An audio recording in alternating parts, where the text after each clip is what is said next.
بسم الله الحمد لله والصلاة والسلام على رسول الله وعلى آله وصحبه ومن والاه. میرے عزیزوں اور دوستوں،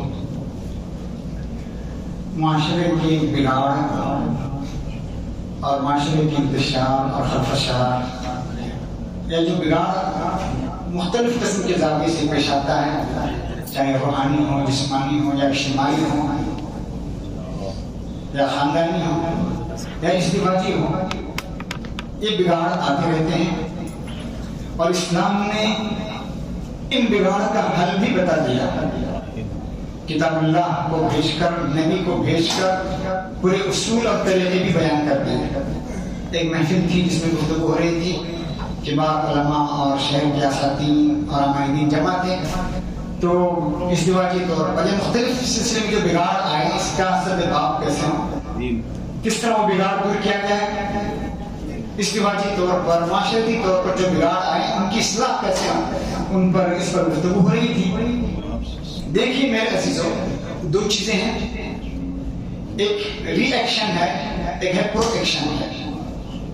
ری ایکٹیو عمل اور پرو ایکٹیو عمل، ایک ہے پیش عملی، پیش بندی، اور ایک ہے رد عمل۔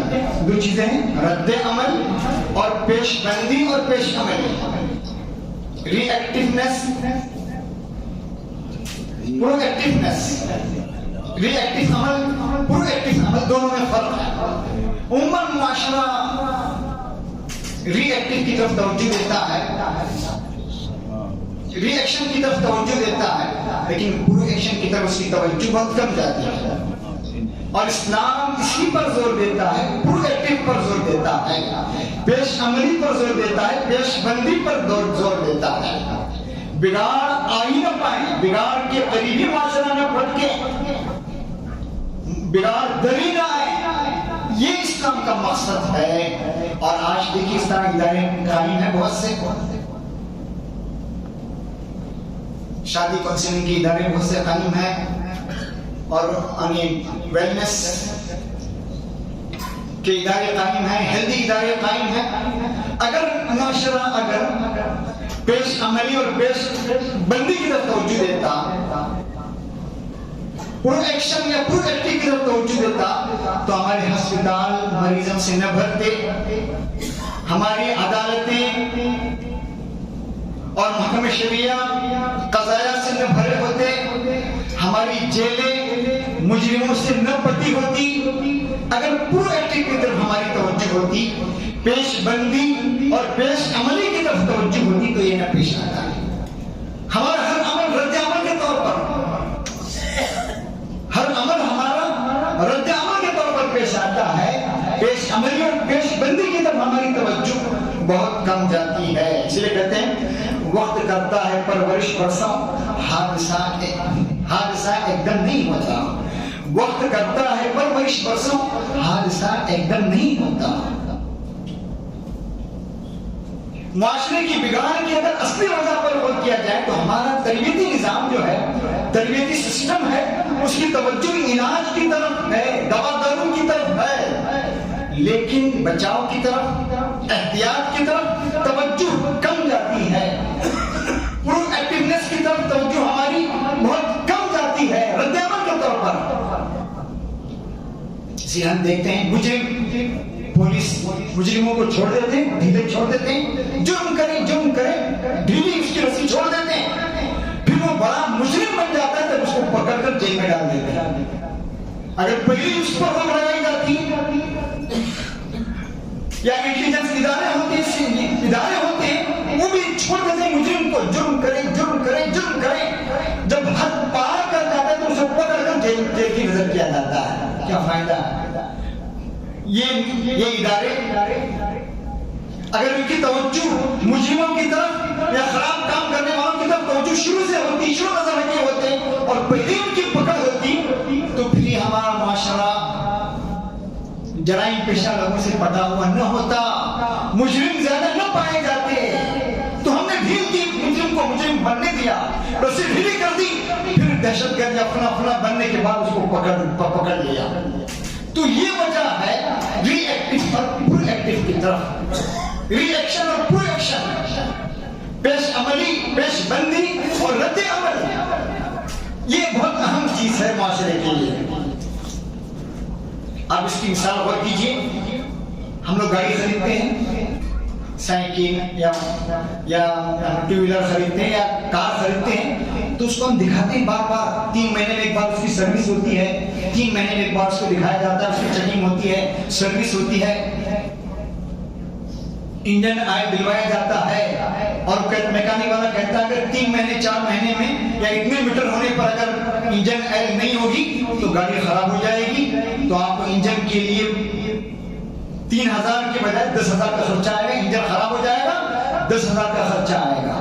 تو اس دنیاوی معاملات میں ہم توجہ دیتے ہیں اپنی گاڑی یا دوسرا سامان کی سروس کی طرف، اور اس کی سروس کراتے رہتے ہیں اور توجہ دیتے ہیں، لیکن معاشرتی، ازدواجی یا اس طرح کے طور پر ہماری توجہ نہیں جاتی۔ آدمی گھر تعمیر کرتا ہے، گھر بناتا ہے، دیکھتا زمین کیسی ہے، انجینئر حضرات جانتے ہیں زمین کیسی، انجینئر جب گھر بناتا ہے تو زمین کو دیکھتا ہے زمین کیسی ہے، پتھریلی ہے، ریتیلی ہے، کیا زمین ہے دیکھا جاتا ہے، اس شہر کا موسم کیا ہے دیکھا جاتا ہے، یہ عمارت اس جگہ مناسب ہے یا نہیں، یہاں کا موسم کے اعتبار سے، یہاں کے کلائمیٹ کے اعتبار سے یہ عمارت یا یہ نقشہ صحیح ہے، یہ تمام چیزوں پر غور کر کے عمارت کھڑی کی جاتی ہے، تو وہ عمارت مضبوط ہوتی ہے۔ ورنہ ہم دیکھتے ہیں حادثات پیش آتے ہیں، یعنی ایک ہی بارش اور طوفان میں گھر ڈھہ جاتے ہیں، گر جاتے ہیں، مقابلہ نہیں کر پاتے ہیں۔ اس کی وجہ وہی ہے کہ بنیاد ہی صحیح نہیں رکھی گئی، انجینئر اور اس کے ماہر کو دکھایا نہیں گیا، وہ زمین صحیح ہے نہیں، تو معمولی اس میں ہم اپنی توجہ جاتی ہے، تو دنیاوی سلسلے میں ہماری توجہ نہیں جاتی۔ ازدواجی افراد، نکاح یعنی طلاق اور خلا واقع ہو رہی، اس کی وجہ بنیادی وجہ اس کی طرف ہماری توجہ نہیں جاتی۔ اسلام کہتا ہے، شادی سے پہلے اسلام کہتا ہے ربنا هب لنا من ازواجنا وذرياتنا قرة اعين واجعلنا للمتقين اماما۔ شادی کے بندھن میں بندھنے سے پہلے دعائیں کی جا رہی ہے، اچھی بیوی، صالح بیوی، صالح اولاد سے مجھے نواز، دعائیں ہو رہی ہیں۔ پھر شادی سے اس بنیاد کو رکھنے سے پہلے، اس زمین کی تعین سے پہلے جس میں آدمی اولاد کی کھیتی کرتا ہے، کہ تم کہل المرأة لأربع، عورت سے شادی 4 وجہ سے کی جاتی ہے، لمالها ولحسبها ولجمالها ولدینها فاظفر بذات الدین، کہا دین کو ترجیح دینے کے لیے کہا گیا تھا۔ محبتوں کی شادیاں ہوتی ہیں 90% ناکام ہوتی، جس میں یہ تک توجہ نہیں ہوتی، جذبات پر، حسن پر جا کر آدمی شادی کر لیتا ہے، دین پر دین کو نظر نہیں رکھتا۔ یا پھر مائیں بھی ہوتی ہیں ایسی جو اپنے لیے لاتی ہیں بیویاں، ساس اپنے لیے لاتی ہیں، بیٹے کے لیے نہیں، بیٹے کی اجازت نہیں دی جاتی، بیٹے سے مشورہ نہیں کیا جاتا، بیٹی سے مشورہ نہیں کیا جاتا، وہ چاہتی کہ میرے لیے اچھی اچھی لڑکی آئے، یہ تو ساس کی تصور یہ ہوتی ہے، وہ نہیں سمجھتی کہ میری بیٹی کی لڑکی کیسی ہو، بیوی کیسی، اس پر توجہ نہیں جاتی، پھر طلاق اور خلا اور اس طرح کے واقعات پیش آتے ہیں۔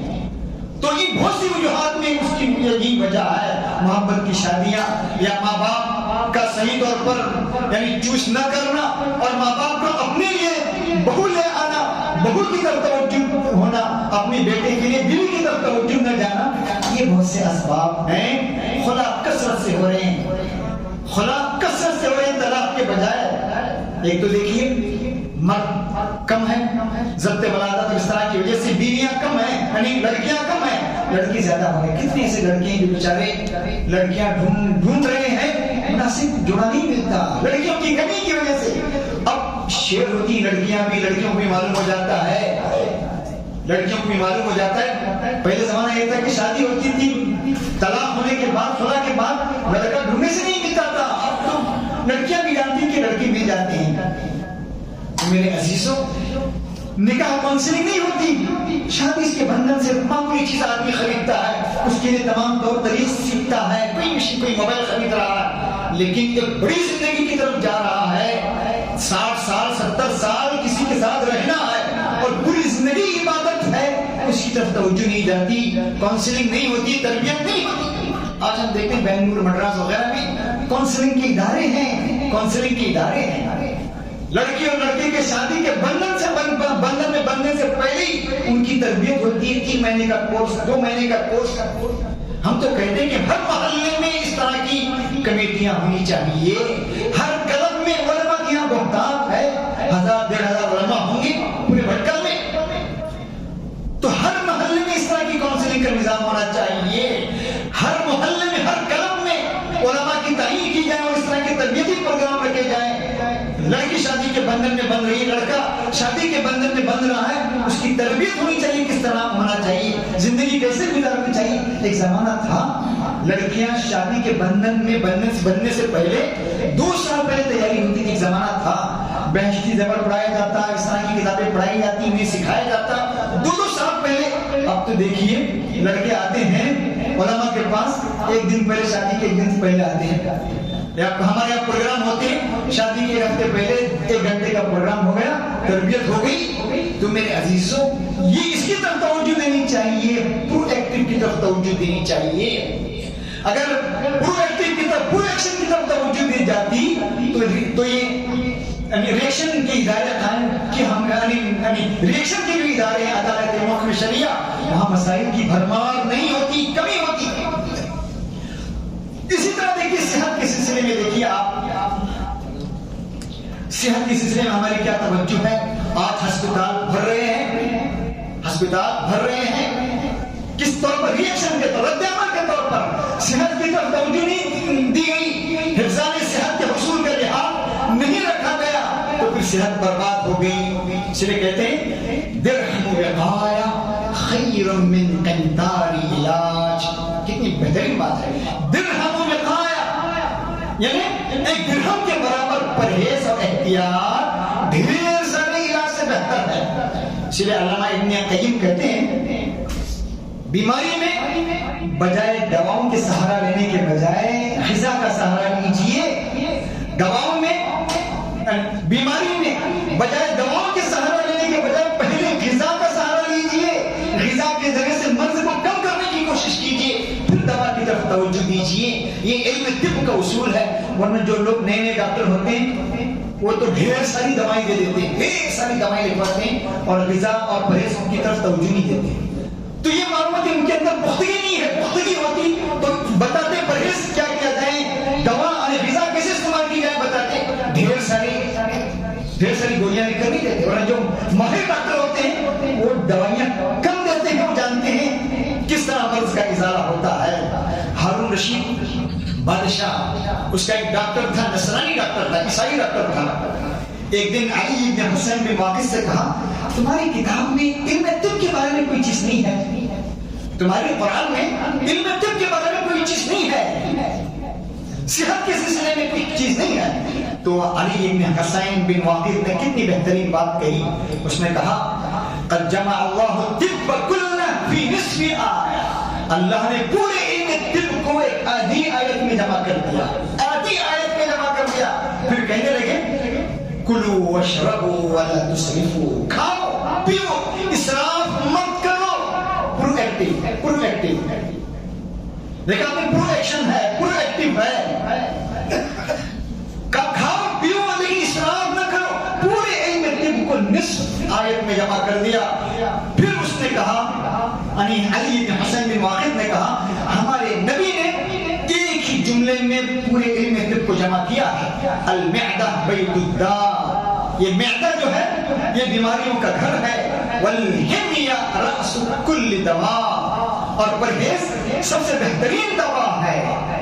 تو اس ڈاکٹر، اس عیسائی شاہی اس بہترین ڈاکٹر، ماہر ڈاکٹر نے کہا، شاہی ڈاکٹر نے کہا ما ترک کتابکم ولا نبیکم لجاری مصدقا، تمہارے نبی نے، تمہارے قرآن نے جالینیوس جیسے حکیم کے لیے کوئی جگہ ہی نہیں چھوڑی۔ تو معلوم ہوا کہ ہمارے بھی آج دیکھیے یہ اسلامی اصول پر اگر قائم ہوتے، ہماری اسلامی اصول پر، اسلامی علم طب کے اصول، کھانے پینے کے سلسلے میں احتیاط، ان چیزوں پر نظر رکھی جاتی تو پھر یہ بیماریاں زیادہ بیماریاں نہ پیش آتی، ہمارے ہسپتال نہ بھرتے، بیماروں سے پٹے ہوئے نہ ہوتے۔